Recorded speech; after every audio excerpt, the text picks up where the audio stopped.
a Liberamente, variazioni e scorribande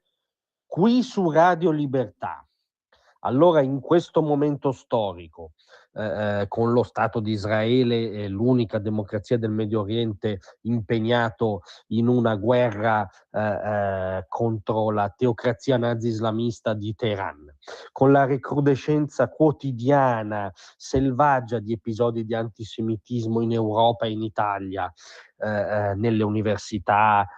presentazioni di libri che devono avvenire clandestinamente, docenti che non si allineano al verbo propal cacciati dalla loro stessa aula, perfino, ma è proprio cronaca di queste ore addirittura, turisti con la kippa aggrediti nelle nostre città. In questo contesto internazionale e nazionale, qual è l'ideona del campo largo, che ormai è traducibile con campo ultra propal? Dividersi e comunque non votare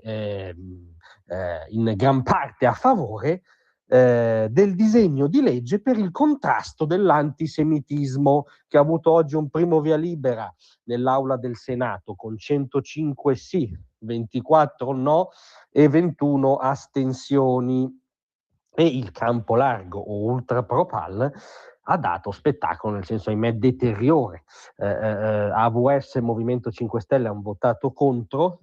il gruppo del PD si è astenuto, tranne 6 senatori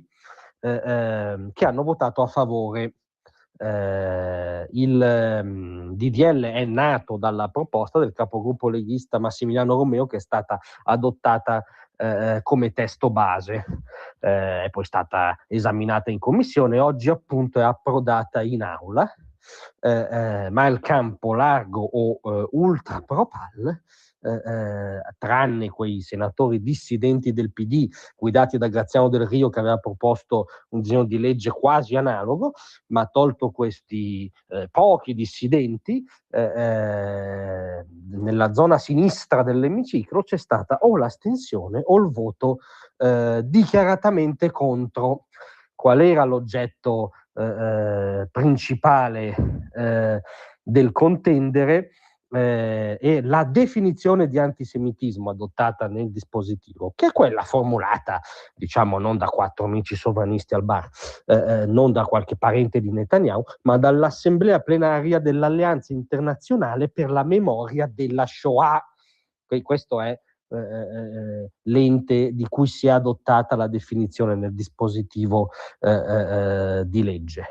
che evidentemente non piace al campo largo o ultra propal. Tra le altre cose, quella definizione prevede che rientri nei casi di antisemitismo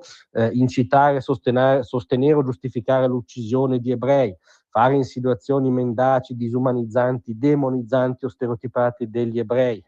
accusare gli ebrei come popolo responsabile di reali o immaginari crimini commessi da un singolo ebreo o da un gruppo di ebrei, negare la portata appunto storica e fin metafisica, diciamo, della Shoah, dell'Olocausto, accusare gli ebrei come popolo o Israele come Stato di esserselo inventato l'Olocausto, negare agli ebrei il diritto all'autodeterminazione, usare simboli associati all'antisemitismo classico per caratterizzare Israele o gli israeliani, fare paragoni tra la politica israeliana contemporanea e quella dei nazisti, che ormai è un luogo comune nel campo largo o ultra propal, considerare gli ebrei collettivamente responsabili per le azioni dello Stato di Israele. Questa piattaforma, che definisce l'antisemitismo contemporaneo, elaborata dall'Alleanza Internazionale per la Memoria dell'Olocausto, non va bene a loro signori, perché i loro modelli di riferimento ormai sono altri. Sono per esempio la moglie del terrorista Barghouti, che in Israele ha diversi ergastoli per terrorismo, che tutti gli esponenti del campo largo o ultra propal hanno portato in pellegrinaggio a Roma recentemente. È Francesca Albanese, quella che accusa Israele di qualunque nefandezza internazionale e sposa acriticamente nei fatti le tesi di Hamas, ai cui convegni si è a volte collegata. le parole d'ordine appunto ultra pro-pal che fanno questa associazione tra criticabili o meno, ma comunque criticabili azioni dello Stato di Israele e gli ebrei. Sta di fatto che il risultato concreto, oggettivo di cronaca politica di questo milieu culturale è che oggi al Senato, tolto pochi dissidenti democratici, i cosiddetti progressisti o si astengono o votano contro il disegno di legge per il contrasto all'antisemitismo. Game over.